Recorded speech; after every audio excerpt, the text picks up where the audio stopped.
Hello everyone, welcome back to another video starting থেকে সবাই বুঝতেই পারছো যে আজকে আমরা কিন্তু আবার বেরিয়ে পড়ছি।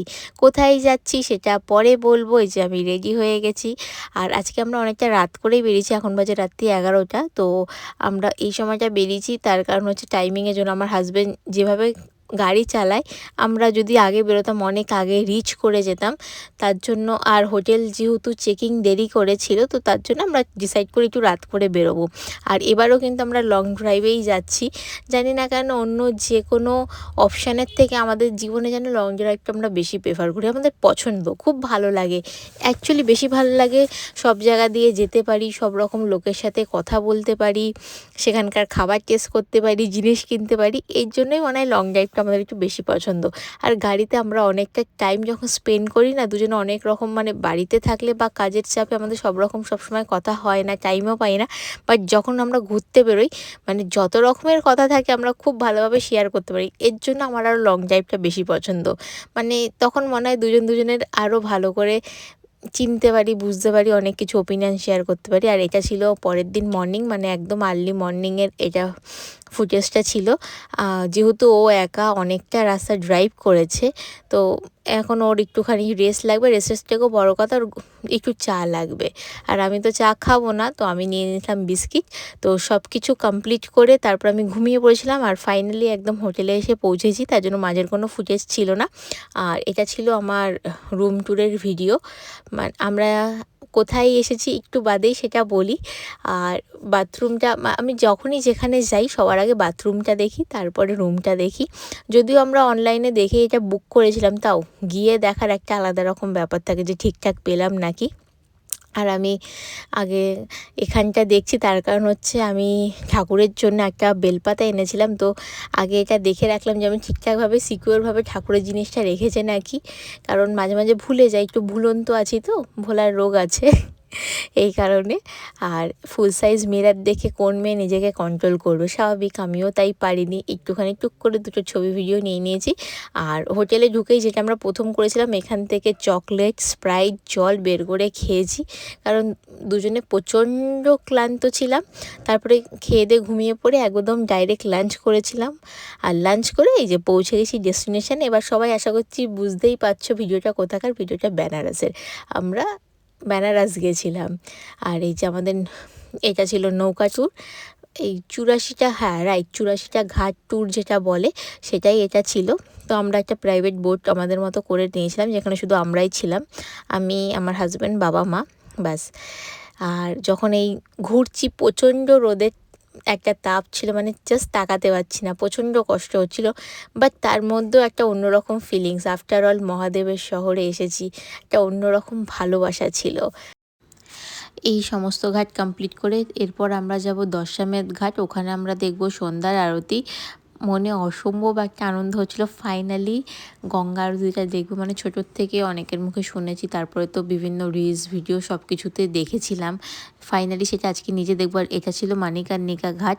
তো এই ঘাটের ভিডিওটা একটু দূর থেকেই নেওয়া, সামনেও কিছু জুম করা ভিডিও ছিল, কারণ আমাদের যে মানে মাঝি দাদা ছিল সে সামনে থেকে নিয়েও গেছিলো, দেখেওছিলাম, বাট আপলোড করলাম না, বিকজ ফেসবুক রুলসের এগেনস্টে অনেক কিছু ক্লেম বা সমস্যা হয়ে যাবে, তারা আবার আমার আইডি ব্লক করে দেবে, তার জন্য এটা আপলোড করলাম না। তো সব ঘাট কমপ্লিট করে যে আমরা পৌঁছে গেছি দশামেধ ঘাট, বসে আছি নৌকোতে। আমরা ওই নৌকো সিটগুলো বুক করেছিলাম যাতে আমরা সামনে থেকে ভালোভাবে দেখতে পাই। সবাই ওয়েট করছি কখন সন্ধ্যা হবে আর আরতিটা দেখবো, কোনো দিন দেখিনি, খুব এক্সাইটমেন্ট লাগছে। আর আরতি শুরুর আগে দেখলাম অনেকে গঙ্গা পুজো করছে, এই ব্যাপারটা আমি জানতাম না, জানলে আমিও পুজো দিতাম। নেক্সট টাইম যখন যাব পুজোটা দেব।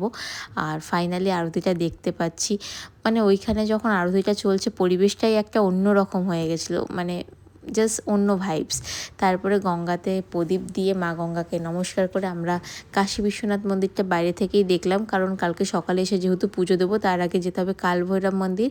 তো বাবার ওখানে পুজো দিয়ে তারপরে এটা ছিল পরের দিনের ফুটেজ। একদম আর্লি মর্নিং আমরা কাশী বিশ্বনাথ পৌঁছে খুব ভালো করে বাবাকে পুজো দিই, রুদ্র অভিষেক করি, করে দেন ফার্স্টেই মালাই টোস্ট, দেন মালাইও, যেটা শীতকালেই পাওয়া যায়। আর তারপরে লুচি পুরি সবজি যেটা বলে সব খেয়ে আমরা ফিরে এসেছিলাম আমাদের হোটেল একটু রেস্ট নেবো বলে। আর হোটেলের ছাদে উঠে এত সুন্দর একটা ভিউ পেয়েছি, পুরো গঙ্গা, তার সাথে একটা সুন্দর শহর, একটা অন্য রকম।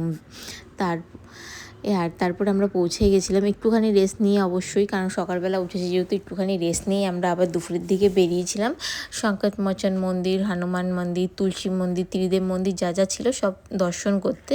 দেন করতে করতে লাঞ্চের টাইম হয়ে গেছিলো। লাঞ্চটা করেছিলাম আমরা বাটি চোখা, হ্যাঁ বাটি চোখাই রেস্টুরেন্টের নাম ছিল, খুব ফেমাস। আমি অনেক ভিডিওতে দেখেছি, তো আমারও উইশ লিস্টে ছিল যে গেলে টেস্ট করবার। কেন ফেমাস সেটা গিয়ে সত্যি বুঝতে পেরেছি। Test just 10/10, awesome test. আর ওদের যেখানে মানে যত লোক ছিল তাদের বিহেভিয়ারও খুব ভালো ছিল। যখন খাবারটা পরিবেশন করছে পুরো গাওয়া ঘি, মানে লিটারেলি আমি বলছি আর প্লিজ দেবেন না, আমাদের এত খাওয়ার হ্যাবিট নেই। তো ওনারাই বলেন যে খেয়ে দেখুন, ভালো লাগবে, অসুবিধা হবে না, আর খুব একটা যে আপনার হেলথ ইস্যু হবে সেটাও হবে না। যাই হোক, উনি ভালোবেসে এত গাওয়া ঘি খাইয়ে দিয়ে গেল। আর লাস্টে এটা ছিল পায়েস বা ক্ষীর ছিল, জাস্ট অসাম টেস্ট। মানে নেক্সট টাইম গেলে আমি তো আবার ভিজিট করছি। আর আমার এখানে রিয়াকশানটা বুঝতেই পারছো, আমি লিট্টি মেনলি কিন্তু একদম লিট্টি পছন্দ করি না, বাট এখানে গিয়ে সত্যি ভালো লেগেছে। আর আমাদের এখানে যেরকম লাস্ট পাতে মৌরি মিছরি দেয়, তো ওখানে দেয় গুড়। আর এই খাওয়া দাওয়া কমপ্লিট করে এদের পুরো জায়গাটা ঘুরে দেখছিলাম, কারণ এরাই বলছিলো এদের যা যা ওখানে ঘি আসে বা মশলাপাতি যা যা আসে ওগুলো নাকি ওনারাই তৈরি করেন। আর ঘিটা সপ্তাহে 2 দিন তৈরি হয়। তো আমরা যেদিনকে গেছিলাম সেদিনকে ঘিটা ওরা তৈরি করছিল, আর এত সুন্দর একটা অ্যারোমা বেরোচ্ছিল, জাস্ট মনে হচ্ছে সবটাই খেয়ে নিই, যদিও পসিবল না। আর এখানে ওনারাও চাল ঢাল যা যা থাকে ওইগুলো ভাঙাচ্ছিলেন, তো ওনাদের সাথেও কিছু কথা বললাম। আর তারপর আমরা পৌঁছে গেছিলাম নমঘাটে। নমঘাটটা সত্যি খুব সুন্দর একটা জায়গা। যদি কারোর খুব রাশ না থাকে, একটু ভালোভাবে আরামসে গঙ্গার পাড়ে বসে সূর্যাস্ত মানে সানসেটটা যদি কেউ দেখতে চায়, আমি তো সাজেস্ট করবো একবার প্লিজ গঙ্গার ঘাটে যাও, নমঘাটে যাও। নমঘাটটা খুব ভালো লাগবে। আমরা অনেকটা টাইম ওখানে কাটিয়েছিলাম, লিটারেলি আসতে ইচ্ছা করছিল না। তারপর আমার হাজব্যান্ডের মানে সারাদিন আমরা এত ঘোরাঘুরি করেছি, ওর প্রচণ্ড মাথা ব্যথা করছিলো, বলে একটু কফি খাবে। তো ওখান থেকে কফি খেয়ে সোজা আমরা অটো নিয়ে পৌঁছে গেছিলাম হচ্ছে কাশি চাট ভান্ডার। ওখানে চাট ফাট ফ্রাই করলাম, টমেটোর চাট, তারপরে পালক চাট, তার পাশে মিষ্টির দোকান থেকে হট গোলাপ জামুন, রাবড়ি, গাজরের হালুয়া, তারপরে দুধ ছিল একটা গরম কেশার দুধ খেয়ে আবার গদুলিয়া চকে গিয়ে ওখান থেকে আরও কিছু চাট, আলু চাট, তারপরে সিঙ্গারা চাট খেয়ে লাস্টে বেনারসি পান। এটা না খেলে জাস্ট আমার হতো না। আমি যেদিন থেকে এসেছি সেদিন থেকেই ভাবছি খাবো খাবো, শুধু খাওয়া হচ্ছিল না টাইমের জন্য। ফাইনালি যখন খেলাম সত্যি অসাম টেস্ট। আর আমরা যখন ফিরছিলাম তখন ঠাকুরের কিছু একটা ভোগ বা কিছু একটা যাচ্ছিলো জানি না, দেখলাম খুব ভালো লাগলো। তো এখন ফিরছি হোটেলে। আর হোটেলে থেকে এটা পরের দিন, মানে এটা ছিল আমাদের লাস্ট ডের ফুটেজ, মানে যেদিনকে আমরা বাড়ি ফিরছি। হোটেল চেক আউট করে আমরা সোজা সকালেই পৌঁছে গেছিলাম রামগড় ফোর্ট, কারণ হিস্টোরিক্যাল প্লেস বরাবরই আমার খুব ভালো লাগে, মানে জিনিসগুলো আমাকে খুব টানে। আর এখানে দাঁড়িয়ে যখন গঙ্গাটা দেখছিলাম ভালো লাগছিলো। তারপরেই দেখলাম মহাদেবের আবার দর্শন, ওখানে অনেকে পুজো করছিলেন, তো সেগুলো দেখে আরও কিছুক্ষণ গঙ্গার হাওয়া খেয়ে আমরা দাঁড়িয়ে কিছুক্ষণ গল্প করলাম। পাখি যেটা উঠছে দেখলাম, ভাল লাগছিলো। তো দেখে ঠেকে দেন আমরা ডিসাইড করলাম, কারোরই ব্রেকফাস্ট হয়নি, ব্রেকফাস্টটা তো করতে হবে। তো আসার সময় দেখছিলাম পাশে একটা ব্রেকফাস্টের মানে নর্মাল যেটা হয় লুচি পারি সবজি, ওইটা একটা অর্ডার করলাম। পুরি মেনলি আমি একদম পছন্দ করি না, বাট জানি না কেন এখানে গিয়ে আমি পুরীর জাস্ট প্রেমে পড়ে গেছিলাম। ব্রেকফাস্ট কমপ্লিট করে একটা মালা নিলাম, মালাটা আমার গাড়ির ঠাকুরের জন্য। আর লাস্টে আসার সময় রাবড়ি লাসি ট্রেস করেছি, মানে আমার আর আমার হাজব্যান্ড দুজনেরই খুব অ্যাসিডিটির সমস্যা, ইনফ্যাক্ট আমার বাবারও খুব সমস্যা। বাট অনেস্ট রিভিউ, এখান থেকে খাবার খেয়ে আমাদের কারোর কিচ্ছু হয়নি। বলে না খাঁটি খাবার খেলে কিছু হয় না, ব্যাপারটা এরকম। আর এটা ছিল আমাদের সেদিনকে লাঞ্চ। আমরা লাঞ্চ করতে করতে সাডেনলি আমরা ডিসাইড করে আমরা বুদ্ধগয়া যাব, কারণ বাবারও একটু দেখার ইচ্ছে ছিল।